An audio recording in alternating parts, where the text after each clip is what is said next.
बाहेर मस्त असा पाऊस पडत होता. नवरोबा म्हणाले, "एवढा पाऊस पडतोय, तर चुलीवर खाण्यासाठी काहीतरी झणझणीत असं बनव."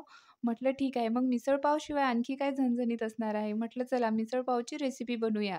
तर सुरुवातीला ना चुलीमध्ये कांदा, खोबरं छान भाजून घेतलं. तव्यावरती काही खडे मसाले, सोबतच सुक्या लाल मिरच्या भाजून घेतल्या. मग एका भांड्यामध्ये तेल घातलं, त्यामध्ये थोडीशी हळद घातली, धुतलेली मटकी घातली, चवीपुरतं मीठ घातलं आणि पाणी घालून ही मटकी छान शिजवून घेतली. मग भाजलेले सगळे मसाले पाट्यावरती छान बारीक वाटून घेतले. नंतर मग एका भांड्यामध्ये तेल घालून तयार वाटण घातलं. त्यामध्ये हळद, धने पावडर, गरम मसाला, कोथिंबीर घालून छान हे तेल सुटेपर्यंत परतून घेतलं.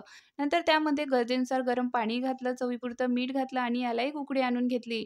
नंतर त्यामध्ये बारीक कापलेला कोथिंबीर घातला. तर मस्त झणझणीत तर्रीदार आपला रस्सा बनवून तयार आहे. मग एका प्लेटमध्ये मटकी घातली, चिवडा घातला, रस्सा घातला, बारीक कापलेला कांदा आणि कोथिंबीर घालून घेतला. लिंबूचा रस घालायला मात्र विसरून गेले, पण तुम्ही मात्र विसरू नका लिंबूचा रस घालायला आणि चॅनलला सबस्क्राईब करायला.